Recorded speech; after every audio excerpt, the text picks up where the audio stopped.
আসসালামু আলাইকুম।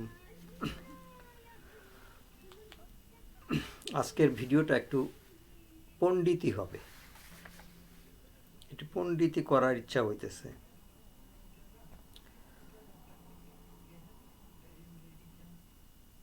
পণ্ডিতি এই জন্যই করব যে অল্প বিদ্যা ভয়ঙ্করী হইতে পারে, অথবা হুজুগে বাঙালি যখন যা ইচ্ছা তাই মনে আসলে তাই হতে পারে। কিন্তু আমি তো আমাকে চিনি, আমি আমাকে বিশ্বাস করি। আমি জানি আমার স্বপ্ন একদিন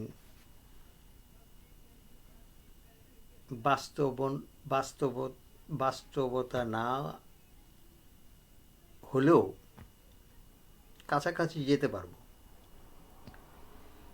আমি চাঁদ দেখে চাঁদে যাওয়ার আশা করি না, কিন্তু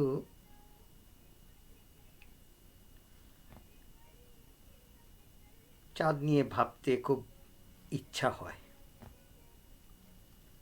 কিন্তু যখন শুনলাম চাঁদে মানুষ গেছে, তাতে আমি না গেলেও কারো দ্বারা সেটা পরিপূর্ণ হয়েছে। ঠিক তেমনি যে কথা বলতে চাচ্ছিলাম পণ্ডিতি করব,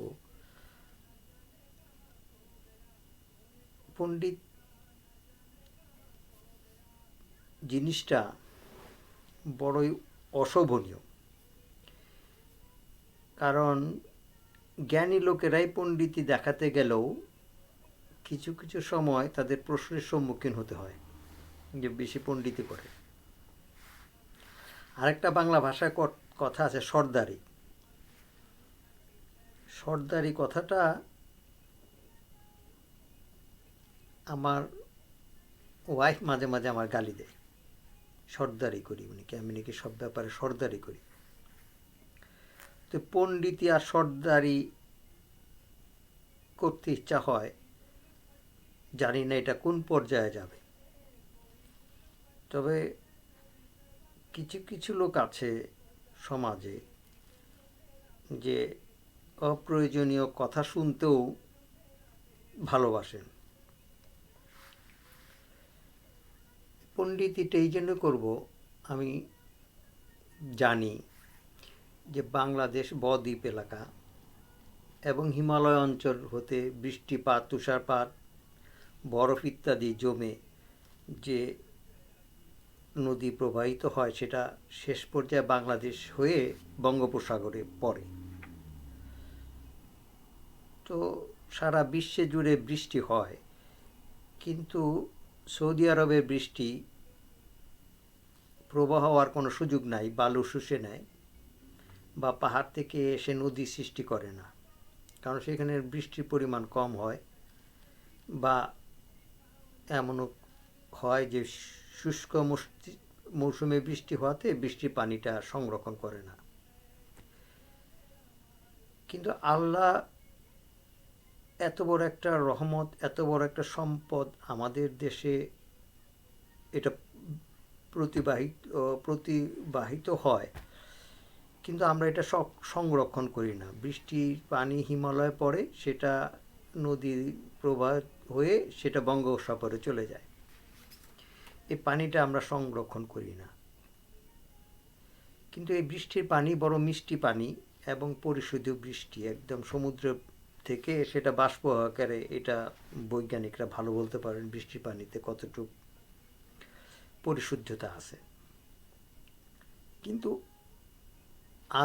আজীবন কাল আমরা বা আমাদের পূর্বপুরুষরা নদীর পানি, পুষ্করিণীর পানি পান করেই জীবন অতিবাহিত করছে। তাতে মানুষ মারা যায়নি। তো সুতরাং এটা পরিশুদ্ধতার কাছাকাছি।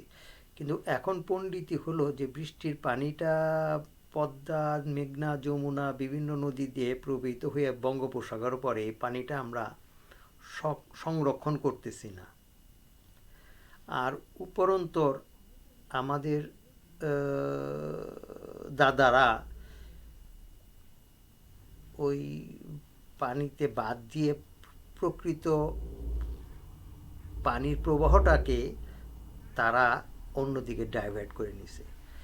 তাতে আমাদের যতটুকু আমরা পানি পাই সেই পানিটাও আমরা সংরক্ষণ করি না।